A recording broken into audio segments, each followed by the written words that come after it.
औज़ुबिल्लाहिमिनश्शैतानिर्रजीम बिस्मिल्लाहिर्रहमानिर्रहीम। इन्फो 56 के मोअज़्ज़िज़ दोस्तों, मैं हूँ हाफिज़ आयान और तमाम देखने और सुनने वालों को अस्सलामु अलैकुम।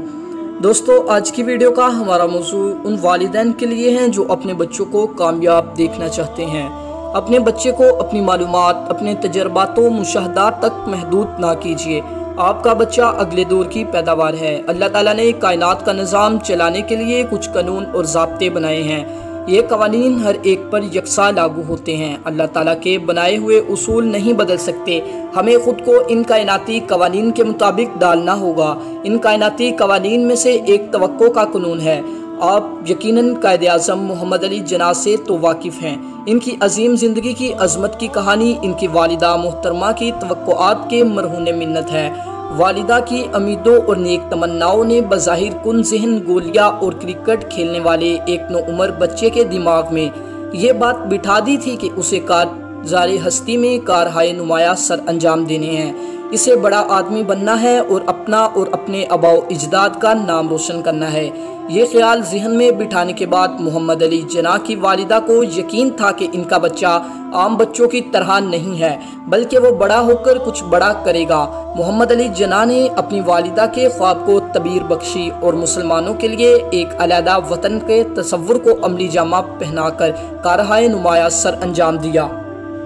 नाज़रीन गिरामी, हम जैसी उम्मीदें खुद से और दूसरों से रखते हैं, ये उम्मीदें ना सिर्फ हमारे बल्कि हमारे साथ रहने वालों पर भी असर अंदाज होती हैं। आप ज़िंदगी में जो कुछ कशिश करते हैं वो शायद इसलिए आपकी तरफ आती है कि आपके जहन में इसके बारे में एक ख्याल या तसव्वुर था।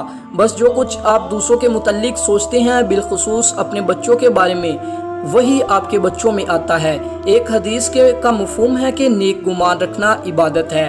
अच्छी सोच को इबादत का दर्जा क्यों हासिल है? इसलिए कि अच्छा गुमान या अच्छी सोच, अच्छी उम्मीद आदमी को दूसरे के मामले में अच्छा कर देती है। दुनिया के तमाम बड़े इंसानों को अपने मुतल्लिक या दूसरों के मुतल्लिक बहुत अच्छा गुमान होता है। ये बहुत बड़ा काम करेंगे। ये गुमान मुस्तकबिल में यकीन की शक्ल इख्तियार कर जाता है और यकीन पहाड़ को अपनी जगह से हिला सकता है। आप अपने बच्चे को जैसा देखना चाहते हैं वैसी ही तवक्कुआत इससे वाबस्ता कीजिए, फिर देखिए आपका बच्चा कितना गैर मामूली बनता है। ऐसे ही जब कोई रिश्तेदार वगैरह आए तो इनके सामने अपने बच्चे की खामियां बयान करने की बजाय इसकी खूबियां बयान करें, ताकि बच्चे का मुस्बत और तमीरी इमेज इन लोगों पर पड़े। आप बच्चे को जिस अंदाज से दूसरों के सामने पेश करेंगे वो अपने लाशऊर में अपना वैसा ही इमेज बिठा लेगा। और ये बात तय है कि आदमी जिस शय को बार बार सोचता है उसको जिंदगी में हकीकत में पा लेता है। अक्सर माएँ कहती हैं, हम तो बच्चे के लिए ख्वाब देखते हैं कि वो नाकाम ना हो, वो बदतमीज़ ना बन जाए, वो शरारतें ना करे। मेरा जवाब ये होता है कि इस तरह तो आपने बच्चे के नाकाम होने, बदतमीज़ और शरारती होने का ख्याल अपने जहन में बिठा लिया है। आपका जहन तो वही करेगा जो उसके लाशऊर में है। लिहाजा आप वो ना सोचिए जो आप नहीं चाहते, वो सोचिए जो आप चाहते हैं। मनफी हालात और मनफी ख्यालात आपकी ज़िंदगी में मनफी असरात लेकर आते हैं। इसी वक्त फ़ैसला कीजिए कि आप सिर्फ मुस्बत ख्यालात ही को जहन में जगा देंगे।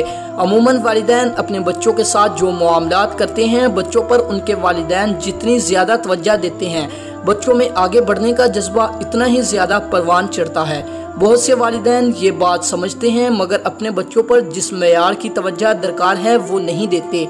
वो सिर्फ ज़हरी तौर पर ही दिखाते हैं कि इनकी तवज्जो बच्चों पर है और वो बच्चों की बात सुन रहे हैं, लेकिन हकीकतन ऐसा होता नहीं। बच्चों को वाकई तवज्जो देने से बच्चों में बेहतरी पैदा होती है। ज़हरी तवज्जो से धोखा ही जन्म लेता है। बच्चे को अंदर से बड़ा और कामयाब इंसान बनाने के लिए इसे दूसरों से मुकाबले का ना कहें और ना इसका मुवाजना किसी दूसरे बच्चे से कीजिए। इससे ये पावर कराएं कि वो अगर कुछ करना चाहता है तो बस अपना बन जाए और वो अपने आप से मुकाबला करे। जिन वालिदैन के बच्चे दूसरे की बजाय अपने आप से आगे निकलने की जद्दोजहद करते हैं वही आगे निकलते हैं। बच्चे फितरतन बोलना और अपनी बात कहना चाहते हैं, लेकिन अक्सर वालिदैन इन्हें ये कहकर टोक देते हैं कि तुम्हारे लिए ये मुनासिब नहीं है कि तुम दो अफराद के दरमियान बोलो। फिर हमारे यहाँ ये भी रवाज है कि बड़ों के दरमियान बच्चे नहीं बोल सकते। हालांकि अगर अदब से बात की जाए तो इसमें कोई मुज़ायका नहीं, लेकिन हमने कुली तौर पर इस पर पाबंदी आयद कर रखी है। यूं बच्चे की शख्सियत दबती है और इसकी नमो में खलल वाक़या होता है। दोस्तों, बच्चों पर अपनी शख्सियत मुसल्लत ना कीजिए। बाज़ वालिदैन बच्चों पर अपनी शख्सियत मुसल्लत करने की कोशिश करते हैं, जिसकी वजह से बच्चे की शख्सियत उभर नहीं पाती। इसे वालिदैन अपने बच्चों को हर वक्त या अक्सर तनकीद व तनकीस का निशाना बनाते हैं। बच्चे से अपनी राय और तजर्बात इस अंदाज से बयान करते हैं कि गोया वही दुरुस्त है और कोई नहीं। ऐसे में बच्चा अपने अंदर की फितरी सलाहतों को खोजने और इससे काम लेने के काबिल नहीं रह पाता। दोस्तों, आज की वीडियो आपको पसंद आई हो तो वीडियो को लाइक कर दें। मज़ीद मशरती तरीक़े, इस्लामी मालूमाती और इस्लाही वीडियोस के लिए चैनल को सब्सक्राइब करके साथ में बेल आइकन को प्रेस कर दें, ताकि जब भी वीडियो अपलोड हो तो बर वक्त आपको मिलती रहे। मिलते हैं नेक्स्ट वीडियो में। अल्लाह हाफिज़।